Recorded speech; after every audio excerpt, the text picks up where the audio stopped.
Hello guys, this is Pradeep Bhagat. Welcome to my YouTube channel PK7P। नमस्कार। आज के इस वीडियो के माध्यम से हम लोग बात करने वाले हैं एनसीईआरटी हिंदी क्लास 10 का चैप्टर 12 लखनवी अंदाज कहानी का हम लोग समरी यानी सारांश को इस वीडियो के माध्यम से जानेंगे, जिनके लेखक है यशपाल जी। यदि आप लोग इस चैप्टर का क्वेश्चन आंसर का वीडियो देखना चाहते हैं या यदि आप यशपाल जी का जीवनी के बारे में जानना चाहते हैं तो उसका वीडियो का लिंक भी नीचे डिस्क्रिप्शन में दिया हुआ है, जाकर जरूर देख ले। तो प्लीज गाइस वीडियो को कंप्लीट वॉच कीजिए, क्योंकि मैं आप लोगों को कंप्लीट इन्फॉर्मेशन देता हूं और एक एक वर्ड का मीनिंग को तोड़ तोड़ कर समझाता हूं। और हाँ गाइस, आगे बढ़ने से पहले जरा इस वीडियो को लाइक कीजिए, चैनल को सब्सक्राइब कीजिए और नोटिफिकेशन बेल को ऑन कर लीजिए ताकि आगे आने वाली वीडियोस का भी लुत्फ उठाते रहें। मुसफ़िल की पैसेंजर ट्रेन चल पड़ने की उतावली में फुंकार रही थी। आराम से सेकंड क्लास में जाने के लिए दाम अधिक लगते हैं। दूर तो जाना नहीं था। भीड़ से बचकर एकांत में नई कहानी के संबंध में सोच सकने और खिड़की से प्राकृतिक दृश्य देख सकने के लिए टिकट सेकंड क्लास का ही ले लिया। गाड़ी छूट रही थी। सेकंड क्लास के एक छोटे डिब्बे को खाली समझकर जरा दौड़कर उसमें चढ़ गए। अनुमान के प्रतिकूल डिब्बा निर्जन नहीं था। एक बर्थ पर लखनवी की नवाबी नस्ल के एक सफेद पोष सज्जन बहुत सुविधा से पालथी मारे बैठे थे। सामने दो ताजे चिकने खीरे तौलिए पर रखे थे। डिब्बे में हमारे सहसा कूद जाने से सज्जन की आंखों में एकांत चिंतन में विघ्न का असंतोष दिखाई दिया। सोचा हो सकता है यह भी कहानी के लिए सूझ की चिंता में हो या खीरे जैसी अपदार्थ वस्तु का शौक करते देखे जाने के संकोच में हो। नवाब साहब ने संगति के लिए उत्साह नहीं दिखाया। हमने भी उनके सामने की ही बर्थ पर बैठकर आत्मसम्मान से आंखें चुरा ली। अब देखिए, यहाँ पर मुसफ़िल का अर्थ होता है केंद्रीय स्थान और उसके आसपास के स्थानीय। उतावली का अर्थ होता है बेचैनी। प्रतिकूल यानी विपरीत। निर्जन एकांत खाली स्थान। एकांत चिंतन यानी अकेले में सोचना। विघ्न बाधा। अपदार्थ वस्तु यानी सामान्य चीज। आत्मसम्मान यानी स्वाभिमान। आंखें चुरा ली यानी बेचने का प्रयास। अब देखिए, यहाँ पर लेखक अपने मिथ्याव्यापी प्रवृत्ति के कारण सेकंड क्लास में यात्रा नहीं करना चाह रहे। फिर यह सोचकर कि भीड़ से बच जाएंगे, कहानी के संबंध में सोच सकेंगे और उसे प्राकृतिक दृश्य खिड़की से देखने को मिल जाएंगे, अतः सेकंड क्लास का ही टिकट ले लिया। गाड़ी छूट रही थी। भागकर सेकंड क्लास के डिब्बे में चढ़ गए। लेखक को अनुमान था कि डिब्बा खाली होगा, लेकिन उसने देखा कि एक बर्थ पर लखनऊ के नवाबी अंदाज में एक सफेद पोष सज्जन यानी सफेद कपड़े में एक सज्जन यानी एक बुजुर्ग व्यक्ति पालथी मारकर बैठे हुए थे, जिनके सामने तौलिए पर दो चिकने खीरे रखे हुए थे। लेखक का सहसा आ जाना उनको अच्छा नहीं लगा। सहसा आ जाने का अर्थ होता है अचानक आ जाना। नवाब साहब ने लेखक के प्रति कोई रुचि नहीं दिखाई और न लेखक ने ही परिचय करने का प्रयास किया। लेखक ने उनकी तरफ से आंखें चुरा ली यानी लेखक ने अपने नजरें झुका ली। उनके तरफ देखा तो सम से अपने नजरें वहां से हटा लिए। ठाली बैठे कल्पना करते रहने की पुरानी आदत है। नवाब साहब की असुविधा और संकोच के कारण का अनुमान करने लगे। संभव है नवाब साहब ने बिल्कुल अकेले यात्रा कर सकने के अनुमान में कियाफत के विचार से सेकंड क्लास का टिकट खरीद लिया और अब गवारा न हो कि शहर का कोई सफेद पोष उन्हें मंझले दर्जे में सफर करता देखे। अकेले सफर का वक्त काटने के लिए ही खीरे खरीदे होंगे और अब किसी सफेद पोष के सामने खीरा कैसे खाए। हम कनखियों से नवाब साहब की ओर देख रहे थे। नवाब साहब कुछ देर गाड़ी की खिड़की से बाहर देखकर स्थिति पर गौर करते रहे। ओहो, नवाब साहब ने सहसा हमें संबोधन किया। अदाब अर्ज जनाब, खीरे का शौक फरमाए। नवाब साहब का सहसा भाव परिवर्तन अच्छा नहीं लगा। भांप लिया। आप शराफत का गुमान बनाए रखने के लिए हमें भी मामूली लोगों की हरकत में लथेड़ लेना चाहते हैं। जवाब दिया, शुक्रिया, किबला शौक फरमाए। ठाली बैठना का अर्थ हो रहा है कुछ काम न करना, खाली बैठना। कियाफत यानी मिथ्याव्ययता यानी कम खर्च करना। गंवारा न होना यानी स्वीकार न करना। कनखियों यानी तिरछी नजर से देखना। गौर करना यानी ध्यान देना। अदाब अर्ज यानी अभिवादन करना। भाव परिवर्तन यानी विचारों में परिवर्तन। भांप लेना यानी समझ लेना। शराफत, सज्जनता, शालीनता। गुमान यानी घमंड। लथेड़ यानी जबरदस्ती सम्मिलित करना। किबला यानी आप। अब देखिए, यहाँ पर क्या हुआ था कि लेखक सामने बैठे नवाब साहब के बारे में सोचने लगा कि नवाब साहब ने कियाफत की दृष्टि से सेकंड क्लास का टिकट खरीदा होगा। अब उन्हें अच्छा नहीं लगा रहा होगा कि कोई सेकंड क्लास में सफर करता हुआ उन्हें देखे। सफर का वक्त काटने के लिए खीरे खरीदे होंगे और लगता है कि उन्हें किसी के सामने खीरा खाने में संकोच लग रहा होगा। नवाब साहब खिड़की से बाहर देखते रहे और स्थिति पर विचार करते रहे। यकायक भाव परिवर्तन करते हुए लेखक से खीरे का शौक फरमाने के लिए कहा। लेखक को नवाब साहब का यकाएक भाव परिवर्तन अच्छा नहीं लगा और लेखक ने शुक्रिया अदा करते हुए कहा, किबला शौक फरमाए। अब देखिए आगे कि नवाब साहब ने फिर एक पल खिड़की से बाहर देखा, गौर किया और दृढ़ निश्चय से खीरों के नीचे रखा तौलिया झाड़कर सामने बिछा लिया।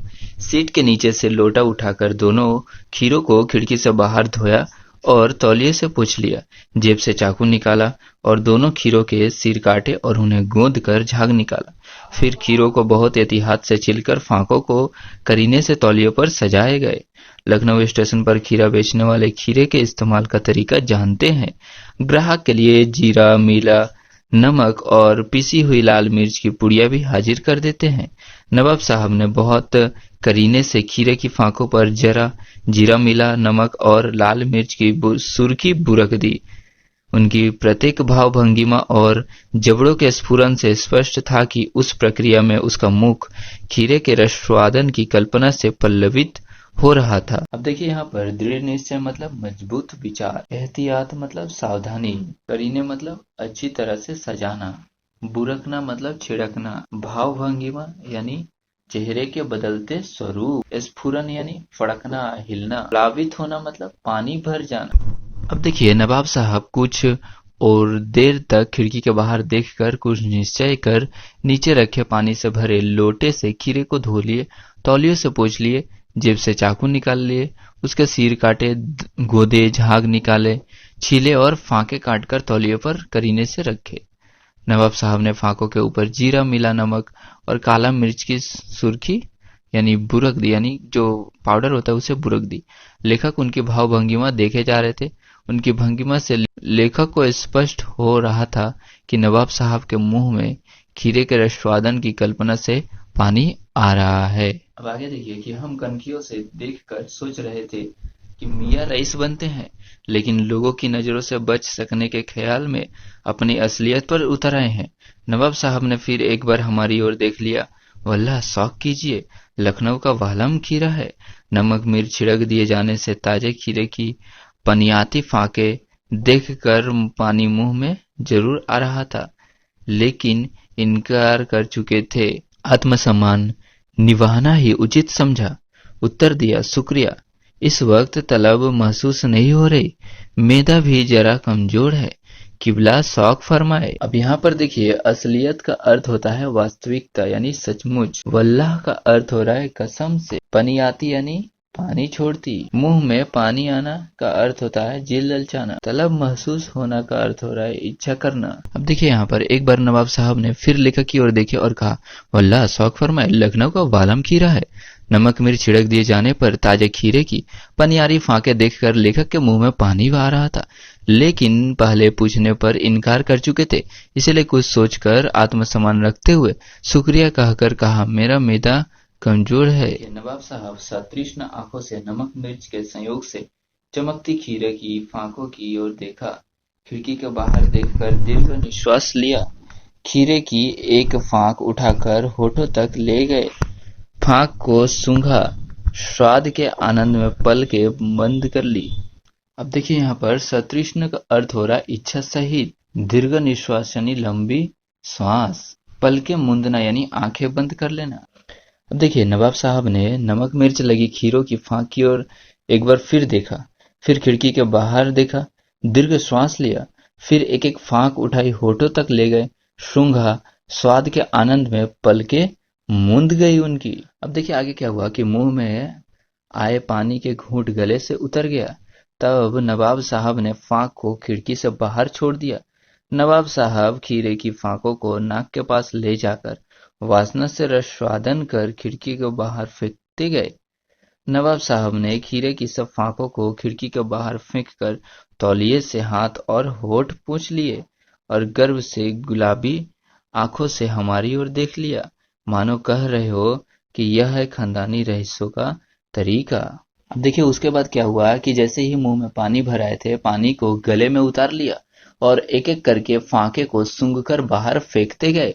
उसके बाद तौलिए से हाथ और होठ पोंछकर गर्व से लेखक की ओर देख रहे थे, मानो कह रहे हो कि ऐसा लग रहा था लेखक को कि कह रहे हो कि यह है खानदानी तरीका। अब देखिए नवाब साहब खीरे की तैयारी और इस्तेमाल से थक कर लेट गए। हमें तस्लीम में सिर खम कर लेना पड़ा। यह है खानदानी तहजीब, नफासत और नजाकत। हम गौर कर रहे थे खीरा इस्तेमाल करने के इस तरीके को खीरे की सुगंध और स्वाद की कल्पना से संतुष्ट होने का सूक्ष्म, नफीस या एब्स्ट्रैक्ट तरीका जरूर कहा जा सकता है, परंतु क्या ऐसे तरीके से उदर की तृप्ति भी हो सकती है? नवरात्र साहब की ओर से भरे पेट के ऊंचे डकार का शब्द सुनाई दिया और नवाब साहब ने हमारी ओर देखकर कह दिया, खीरा लजीज होता है लेकिन होता है शकील, नामुराद मैदे पर बोझ डाल देता है। अब देखिए ज्ञान चक्षु खुल गए। पहचान यह है कि नई कहानी के लेखक खीरे की सुगंध और स्वाद की कल्पना से पेट भर जाने का ढकार आ सकता है, तो बिना विचार, घटना और पात्रों के लेखक की इच्छा मात्र से नई कहानी क्यों नहीं बन सकती है। अब यहाँ पर देखिए तस्लीम का मतलब हो रहा है सम्मान, सिर खम कर लेना का अर्थ हो रहा है सिर झुकाना, तहजीब का अर्थ हो रहा है शिष्टता, नफासत यानी कोमलता, नजाकत यानी कोमलता, नफीस का अर्थ हो रहा है बढ़िया, एब्स्ट्रैक्ट यानी हो रहा है अमूर्त यानी सूक्ष्म जिसका भौतिक अस्तित्व न हो, लजीज का अर्थ हो रहा है स्वादिष्ट, शकील का अर्थ होता है आसानी से न पचने वाला, ज्ञान चक्षु यानी ज्ञान की आंखें। अब देखिए नवाब साहब खीरे सूंघ कर और फेंक कर हाथ मुंह पोंछ कर लेट गए, मानो वो इस काम में थक गए हो। लेखक नवाबी प्रक्रिया को देखकर शर्म महसूस कर रहे थे और सोच रहे थे कि खीरों के प्रयोग की नई प्रक्रिया अच्छी जरूर कही जा सकती है, किंतु क्या इस तरीके से उदर की तृप्ति हो सकती है यानी पेट भर सकती है? इसी बीच नवाब साहब को डकार आई और लेखक की ओर देखते हुए कहा, खीरा लजीज होता है लेकिन है शकील, नामुराद मैदे पर बोझ डाल देता है। नवाब साहब की डकार से लेखक के ज्ञान चक्षु खुल गए। सोचा खीरे की सुगंध और स्वादिष्ट की कल्पना से पेट भर जाने का ढकार भी आ सकता है, तो बिना विचार, घटना और पात्रों के लेखक की इच्छा मात्र से नई कहानी क्यों नहीं बन सकती है। यदि आप लोग लखनवी अंदाज पाठ का क्वेश्चन आंसर का वीडियो देखना चाहते हैं तो उसका लिंक नीचे डिस्क्रिप्शन में दिया हुआ है। यदि आप लोग यशपाल जी का जीवनी का बारे में जानना चाहते हैं तो उसका भी लिंक नीचे डिस्क्रिप्शन में दिया हुआ है। यदि आप लोग क्लास 9 का सीबीएसई का सभी चैप्टर्स का वीडियो लाइन वाइज देखना चाहते हैं तो क्लास 9 हिंदी का प्लेलिस्ट का लिंक भी नीचे डिस्क्रिप्शन में दिया हुआ है, जाकर जरूर देख ले। आई होप गाइस आप लोगों को यह वीडियो हेल्पफुल लगी। फिर भी आपको कोई डाउट्स है तो आप हमें फेसबुक, इंस्टाग्राम या ट्विटर पे फॉलो करके आप हमारे साथ जुड़ सकते हैं। मैं प्रदीप भगत मिलता हूँ आपसे एक नए वीडियो में एक नए टॉपिक के साथ। तब तक के लिए बाय बाय, टेक केयर, जय हिंद, वंदे मातरम।